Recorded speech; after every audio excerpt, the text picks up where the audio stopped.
بادشاہ نجاشی دا یمن حاکم ابرهه هغه د نصارو عیسایت کې ډېر کلک و. هغه چې کله دا ولیدل چې یمن او خواوشا علاقونه بیت الله ته خلک حج لځي او د بیت الله تعظیم کوي، نو هغه دا ویلي چې یمن صنعا کې به زه یوه کوټه جوړه کړم. نو هغه په یمن کې یوه کوټه جوړه کړه، ډېره خرچه یې پرې وکړه، ډېره ښایسته کوټه وه. مطلب یې دا و چې خلک به د دې تعظیم کوي، دلته دې راځي. عرب تاجران په دې پوه شو چې تجارت ته بدلل، څه نوجوانانو په هغې کوټه کې ګندګي واچوله او څه خلک داسې و، یو روایت کې داسې راځي چې ویې سوځوله.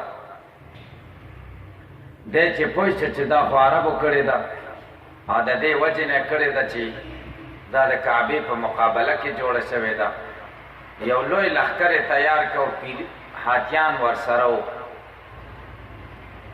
په مکې مکرمې کعبې باندې د حملې دپاره را روان شو. کله چې مکې ته راورسېدل نو د عربو چې څومره د قریشو مالونه و اوښان وغیره په دې قبضه واچوله. 200 اوښان یې پکې د عبدالمطلب هم نیولي وو. قریش خبر شو. دې وخت کې د کعبې د بیت الله متولی عبدالمطلب د نبی کریم صلی الله علیه وسلم نیکه. دې خبر شو چې کعبه ورانوي، نو ډېر خفه شو. بیا خبر شو چې 200 اوښان یې نیولي دي. یو څو مشران یې ځان سره نور کړل او د مکې والاو ته د کعبې ګرد او نواح کې چې څومره خلک و قریش هغوی ته یې ویلې تاسو دا ځای پرېږدئ، کورونه او غرونو طرف ته وخیژئ، ځکه کعبه ورانئ. ورغی د ابرهه سره ملاقات ته چې د اوښانو تپوس دې وکړي.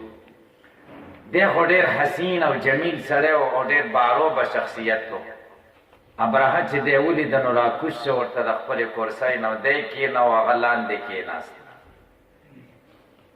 ده ته وایي څنګه راغلی؟ وایي زما 200 اوښان دې نیولي دي، هغه راکړه.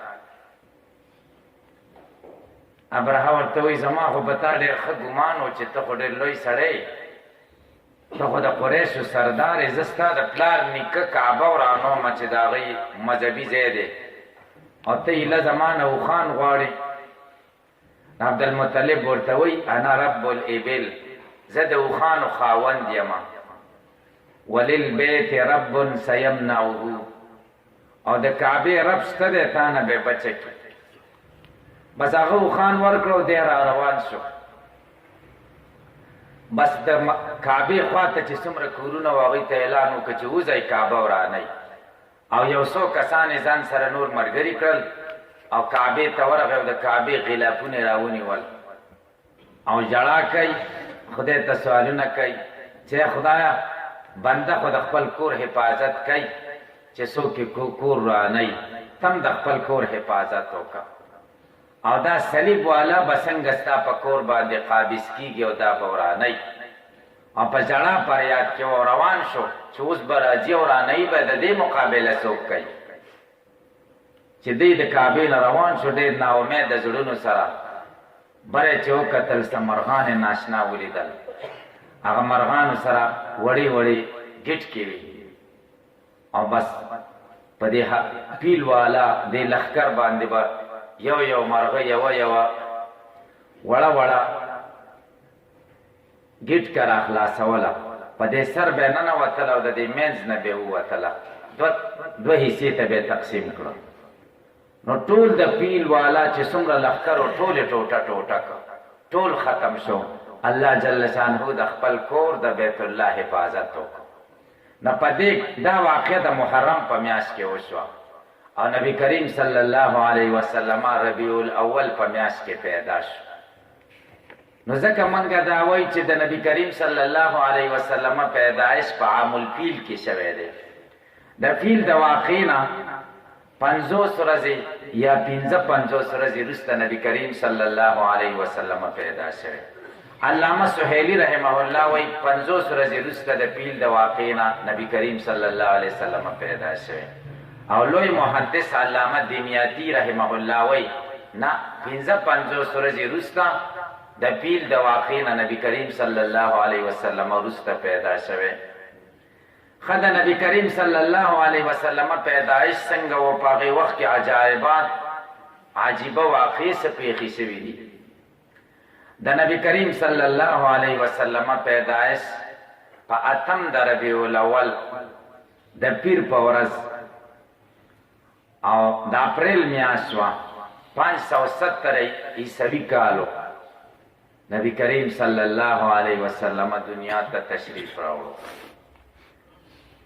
د سحر ټیمو او د ابو طالب کور کې نبی کریم صلی الله علیه وسلم پیدا شو. مشهور خدا ده چې نبی کریم صلی الله علیه وسلم په 12 ربیع الاول پیدا شوی. خو راجح قول او د سندونو په لحاظ سره مضبوط قول داره چې نبی کریم صلی الله علیه وسلم په 8 ربیع الاول پیدا شوی. دا راجح او مختار قول دی. د عبدالله ابن عباس او جبیر ابن مطعم رضی الله تعالی عنهما نه دغه شان روایت شوی دی. او علامه قسطلانی رحمه الله هم دا قول اختیار کړی دی. په دې ورځ چې نبی کریم صلی الله علیه وسلم پیدا شو څه عجایبات ښکاره شو. یو څو عجیبه واقعې ښکاره شوې ناشنا.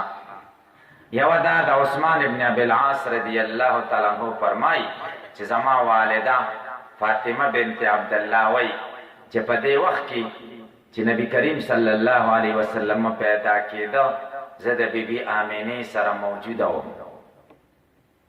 په دې وخت کې ټول کور د نور نه ډک شو او بره مې چې وکتل د اسمان دا ستوري را نږدې شو او زه ووېرېدم چې په ما راغورځېږي. یوه دا واقعه وشو او د اسمان د ستورو د نږدې کېدو د راغورځېدو مطلب دا و چې دې ته اشاره وه چې نور به د کفر او د شرک ظلمت او تیاره ختمیږي. د رڼاګانو والا پیغمبر الله جل شانه را مبعوث کو. اوس به د توحید او د دین رڼا خورېږي. دویمه واقعه ارباز ابن ساریه رضی الله تعالی عنه فرمایي چې د نبی کریم صلی الله علیه وسلم والدې د ولادت په وخت کې یو نور ولیده چې د هغې نور د وجې نه د شام محلونه دې ته ښکاره شو. دا روایت مسند احمد کې دی او حاکم په مستدرک کې ذکر کړی صحیح سند سره. دریم عجیبه خبره دا وه چې د بصرا محل ښکاره شو. نور یوه سیړه راغله هغې سره دې ته د بصرا محل هم ښکاره شو. څلورم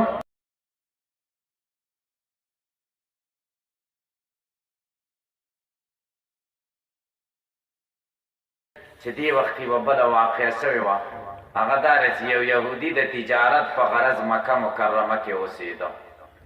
سار شو نو خلک یې راغونډ کړل قریش چې نن بېګا څه چل شوی دی. که ماشوم د دې وخت پیغمبر پیدا شوی دی. د یهودو عالمو قراینو نه معلومه کړې وه او د نښو نښانو نه. تاسو معلومات وکړئ چې کوم ځای کې ماشوم پیدا شوی. نو چا ورته ویل چې د عبدالله زوی شوی د عبدالمطلب نوسی دی. او ده ورته ویل نښه دا ده چې د دواړو ولو په منځ کې به یو مهر. نو چې ده ته دا ویل چې پلار یې وفات شوی دی او د عبدالمطلب زوی دی د پلار د وفات نه وروسته پیدا شوی. پلار یې وفات او دی د پلار د وفات نه وروسته پیدا شوی. بس وایي دقه ښکاري. وایي ما ورته بوځئ چې دی ورته بوته چې ده دا وکتو نو د نبی کریم صلی الله علیه وسلم د ولو منځ کې مهر نبوت و چې دا یې ولیده نو سړی پرېوتو بېهوشه شو. چې کله په هوش کې راغی نو دوی ویل بني اسرائیل تباه شو ځکه نبوت بني اسماعیلو ته منتقل شو. پنځم عجیبه واقعه دا وشوه چې په دې شپه باندې د کسرا په ایوان کې زلزله راغله او 14 برجونه راوغورځېدل. 14 او د پاریس آتشکده چې د 1000 کلونه روانه وه هغوی به ورته عبادت کو. د فارس آتشکده بند شو، اور پکې ختم شو. او دریم دا چې نهر ساوا، دریای ساوا دا خشک شو، وچ شو. دا 15 واقع. شپږم عجیبه واقعه دا وشوه چې حضرت اسحاق ابن عبدالله روایت کوي چې حضرت آمینه د نبی کریم صلی الله علیه وسلم د پیدایش په وخت کې دا وایي چې نبی کریم صلی الله علیه وسلم پیدا شو نهایت نظیف، پاک ساکو. معصوم کی سے پیدائش په وخت کې کم گندگی، کم ناصفاتو، بیا اسم نو صفا سوترو، هیڅ گندگی ور پورې نه ونختی. وم عجیبه کار داو چې نبی کریم صلی الله علیه وسلم مختون د مور نه پیدا شه، سنتی او سنت شوی او نوم یې چې د کټ شوی او قدرتی تو نابوریدو. دا کار چې عبدالمطلب ولید نو ډېر حیران شو، ډېر تعجب یې وکړو او دا یې ویل چې زما دې بچي ته یو لوی شان دی، الله به دته لویه مرتبه ورکوي ځکه قدرتي مختونو.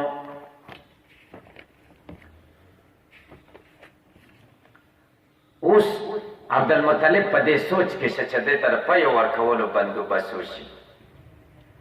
نو د ابولهب یوه وینځه وه، د 3 ورځو پورې نبی کریم صلی الله علیه وسلم ته پی بیبي آمینې ورکولې خپلې مور، او د دې نه وروسته د ابولهب وینځه وه سویبه، دې به پی ورکولې.